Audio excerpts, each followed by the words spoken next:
Alright guys, so we're going to be talking about kettlebell swings, right? Actually, swings you could do with a cable, kettlebell, you could try to do it with the dumbbell. Those last two, the cable and the dumbbell, are not going to be as efficient because the way the pulleys or the weight is set up on those actual items. It doesn't get produce the same quality that a kettlebell would, right? Not to say it can't help you somewhat. And just keep that in mind. Kettlebell swings are way better than trying to swing with a cable, because when you accelerate a cable, you're gonna get slack, right? You're gonna feel after that initial acceleration, that cable feels loose, and then at the top it's gonna tighten up, right? So that's not the best deal.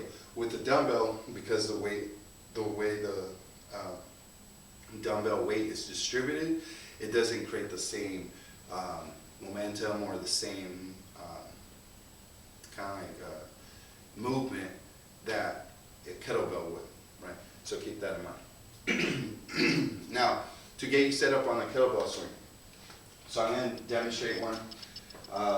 Always make sure that the kettlebell, usually there's people that say, oh, it should be in front of you and then you preload and explode. Okay, fine, I understand the theory behind that. Ideally, I want to start already loaded, because guess what? Sometimes you don't have the option to preload something, right?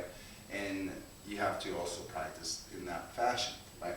So I tend to start with the kettlebell a little bit more behind me or underneath me, right? I set myself up pretty much like I'm doing a deadlift, except my knees are not slightly bent or anything. They are, but they're not bent more like I would normally a deadlift. Making sure my back is nice and tight, upper back's tight, lats are engaged, middle back, rhomboids are engaged, and from there you explode through the hips. It's like doing an RDL. So if you guys look at my previous videos, the RDL is a hinge. It's a hinge-like movement through the hips, right? Kettlebell swing is the same concept, right? The reason people might have trouble with that is because they don't speed the kettlebell enough, or they're muscling up the weight.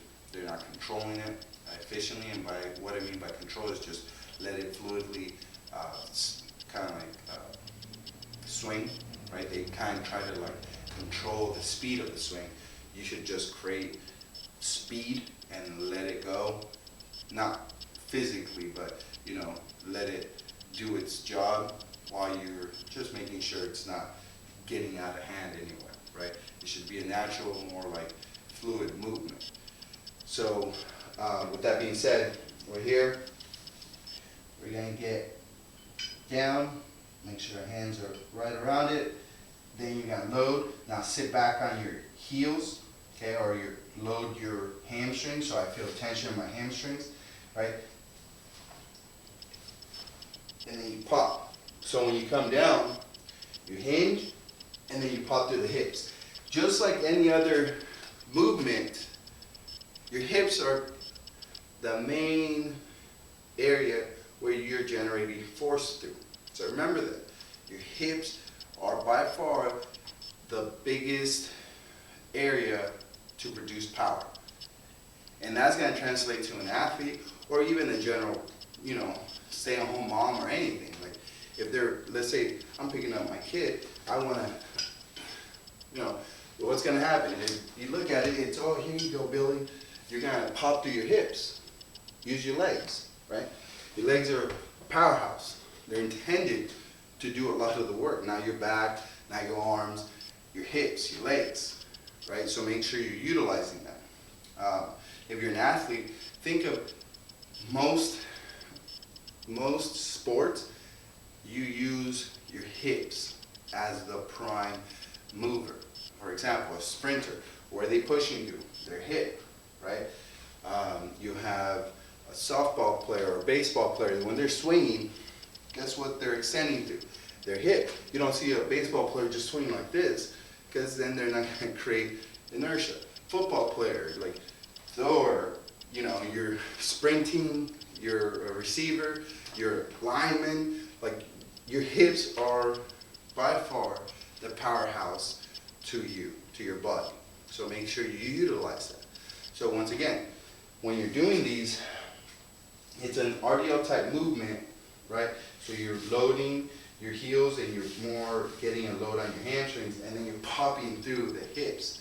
Now, when you pop, that acceleration that you're creating by popping through your hips, you're getting your hips underneath you, then that's going to accelerate the kettlebell. Now, if you're not timing it correctly, or you're too long on your toes because you're accelerated and you're going on your toes, that's normal, but you forget to come down, then you're going to be coming forward, right? Or your body is going to try to like absorb the impact by hunching over.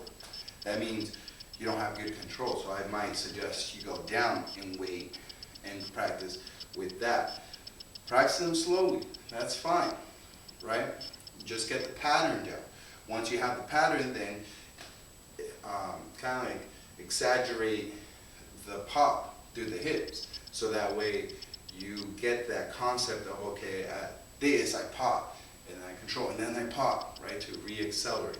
So take your time on these exercises. Cleans, push presses, any power exercise, they're complex movements. There's a lot of moving parts. So don't try to rush it. Don't think you're gonna get a hang clean in a day or 2 days. It's gonna take you quite a while, right? You're gonna think you're doing them good, but there's always something to improve on. Even high elite athletes have that. They might fix something and that's gonna change from 5 to 10 pounds PRs, which makes world records, right? And 10 pound PRs are a big deal.